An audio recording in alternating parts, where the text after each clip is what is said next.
Bonjour. Dans cette vidéo, nous voyons la fonction MakeArray. Celle-ci permet de générer un tableau d'une taille de lignes et de colonnes définie, en lui appliquant une fonction lambda. Le premier argument définit le nombre de lignes du tableau. Le deuxième définira le nombre de colonnes. Ces chiffres doivent être supérieurs à 0. Pour ce premier exemple, nous mettons 4 et 4. Le troisième argument sera une fonction lambda qui sera appliquée au tableau. Elle aura deux paramètres obligatoires, qui permettront de gérer le numéro de ligne et le numéro de colonne de notre tableau. Ici, nous les nommons l'école. Et nous mettons uniquement le chiffre 5 dans notre formule. Nous obtenons un tableau de 4 lignes sur 4 colonnes, dont chacune des cellules est remplie avec le chiffre 5. Nous générons un nouveau tableau, de 3 lignes par 3 colonnes, et cette fois-ci, nous mettons le paramètre lig dans notre formule. Le tableau est rempli avec l'index de lignes pour chacune des cellules.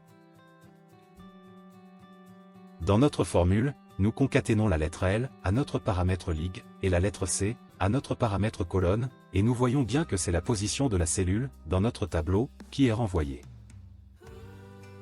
Nous pouvons nous servir de ces numéros d'index, pour par exemple, générer un tableau de numéros séquentiels. Nous voulons un tableau de 4 lignes sur 4 colonnes. Notre formule sera lig - entre parenthèses, que l'on multiplie par 4, chiffre correspondant à notre nombre de colonnes, et nous additionnons le numéro d'index de colonne donné par notre paramètre col. Ainsi, les cellules de notre tableau sont numérotées de 1 à 16. Passons à un nouvel exemple. Nous avons une plage allant de B2 à E5. Nous utilisons la fonction MakeArray pour générer une matrice de même taille, soit 4 lignes par 4 colonnes. Dans la formule de la fonction lambda, nous utilisons la fonction index. Son premier argument sera notre tableau allant de B2 à E5. En mettant en deuxième argument l'index de ligne représenté par notre paramètre li, et en troisième argument l'index de colonne nommé co, nous obtenons un tableau identique. Rien de bien surprenant.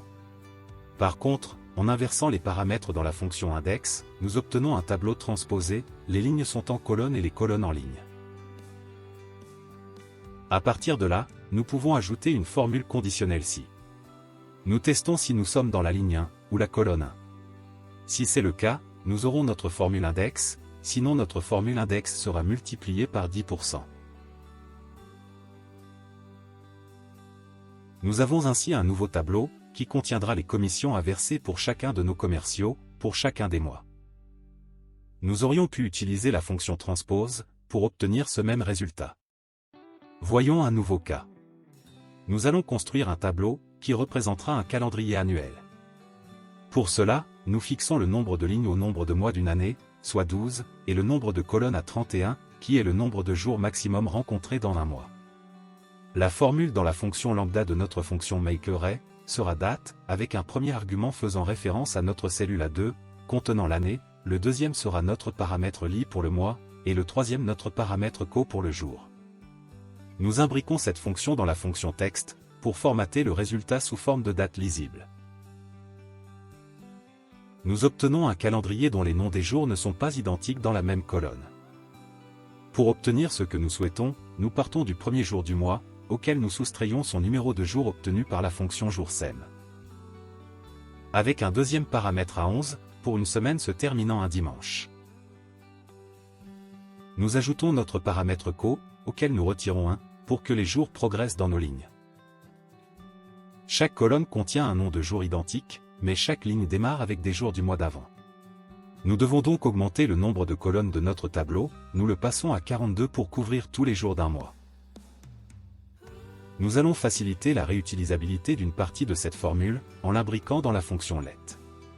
Nous nommons notre premier paramètre titre, celui-ci contiendra la formule du calcul de la date.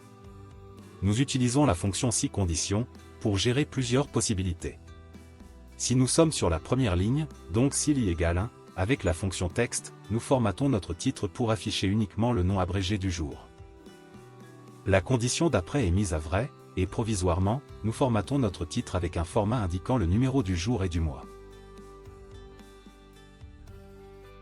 Nous avons utilisé notre première ligne concernant le premier mois, pour les titres. La ligne 2 aura donc les jours du mois de février. Pour continuer avec janvier en deuxième ligne, nous ajoutons un paramètre nommé ligmois dans notre fonction let. Celui-ci contiendra la même formule que notre titre, à l'exception du numéro de mois donné par notre paramètre li, auquel nous devons soustraire 1, pour annuler le décalage. Dans la dernière condition, nous remplaçons titre par ligmois.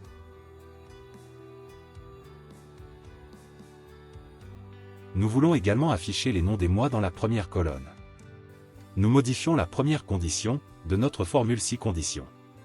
Pour qu'un titre soit affiché, nous devons être avec un numéro de colonne supérieur à 1, et sur la ligne 1. Nous utilisons la fonction et. La deuxième condition teste si co égale 1, si elle est vérifiée, nous mettons li-1. Nous testons ensuite avec la fonction mois, si le mois de notre paramètre ligmois est différent du mois de la ligne définie par li-1.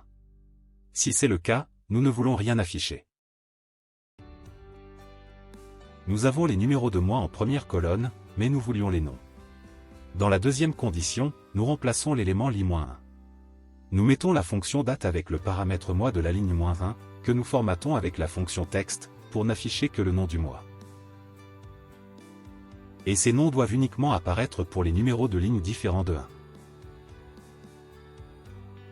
Nous pouvons maintenant limiter l'affichage au numéro du jour, en changeant ce format dans la dernière partie de la fonction si condition. Nous avons notre calendrier annuel représenté en ligne, avec une seule formule makeArray. Il est dynamique. Nous venons de voir comment la fonction makeArray pouvait être utilisée pour créer des tableaux personnalisés. Nous pouvons générer des matrices complexes avec une seule formule, rendant ces modifications plus faciles à gérer. Ainsi s'achève cette présentation. Merci pour votre attention. À bientôt.